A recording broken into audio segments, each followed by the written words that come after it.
Okay, good morning. It's good to see everybody. I'm Alison Kingston-Smith. I'm a professor in IBERS in Aberystwyth University. I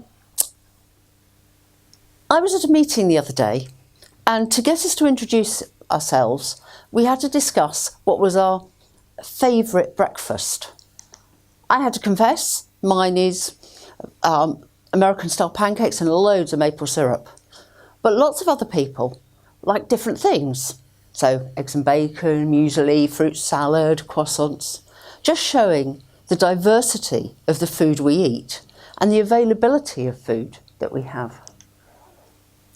This is represented in the government's recommendations, the Eat Well plate, showing here that we have to have lots of fruit and vegetables balanced with carbohydrates and protein.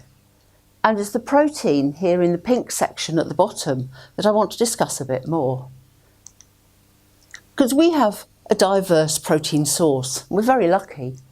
If you're a meat eater, then there's different types of animals and fish, dairy products, and just on the top there's some tofu. But each of these has an underlying problem. It's a three-letter word called soy. Because production of all of these is reliant on soybean and getting enough soybean. It's used as a protein supplement for growing animals and is the ingredient in tofu, which is basically compressed cooked soybean.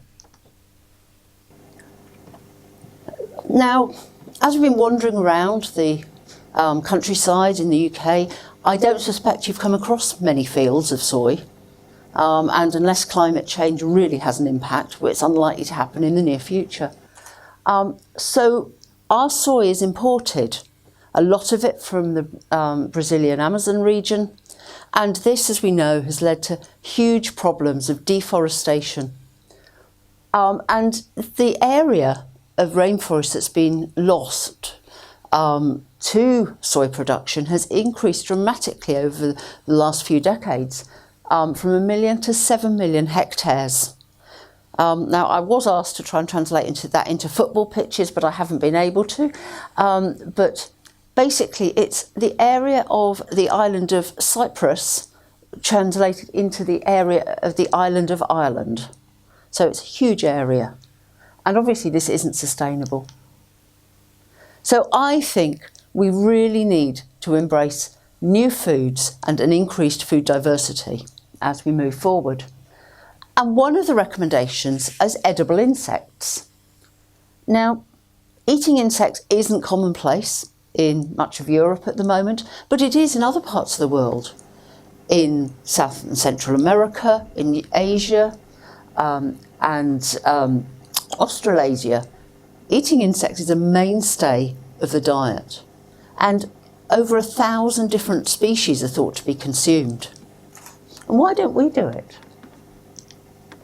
Well, in Europe, we're quite resistant to these new foods in terms of the insects, but there are companies who are starting to produce insects for the food market. This is concentrated mainly on these three species, so the mealworms, house crickets and the locusts, as you can see on the pictures here. And some might consider them quite beautiful. But why should we consider insects? Why are they a good addition to our food? And it comes down to their protein. This delicious dish of mealworms on the left is composed of about 70% protein. They can also have up to about 40% of fat, and depending on the diet, this is actually the good fat, the polyunsaturated fat, and very small amounts of carbohydrate. So as a protein option, they're quite a good choice. Also, we know that we have a problem with our livestock production.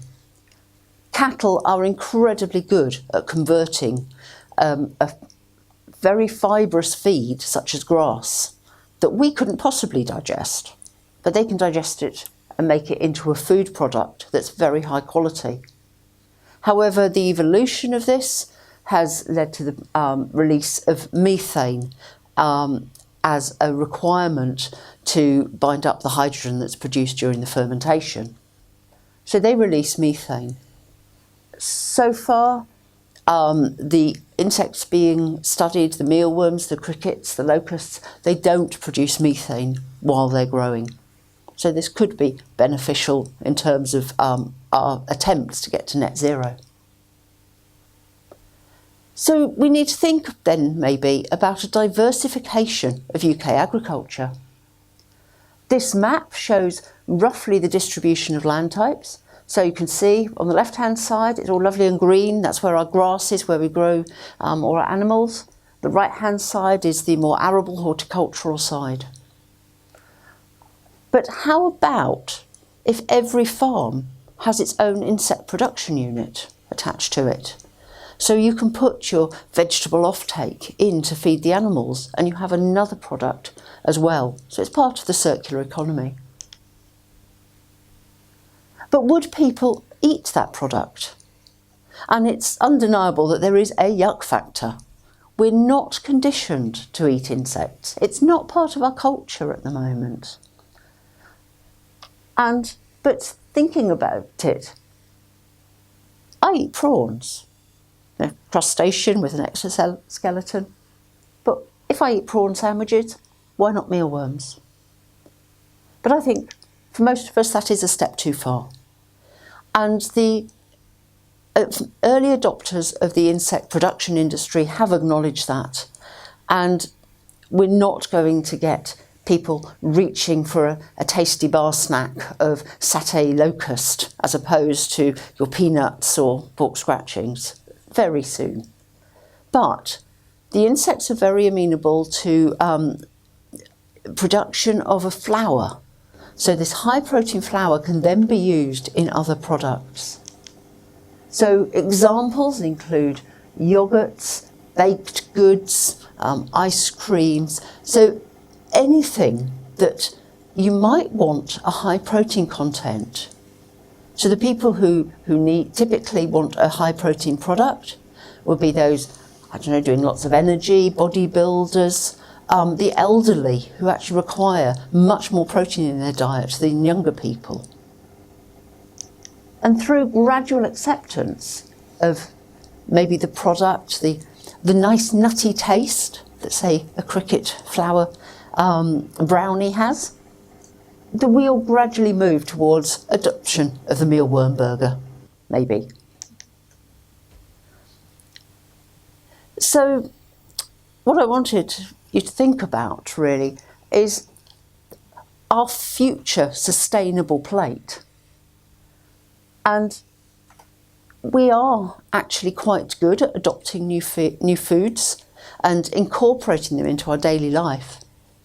If you don't believe me, just think about the evolution of the high street restaurant. How only decades ago Italian restaurants were, quite exotic, and now look at the diversity we've got from all around the world.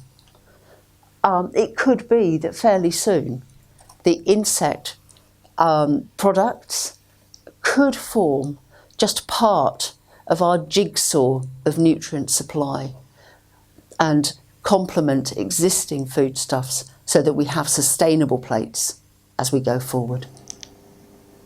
Thank you.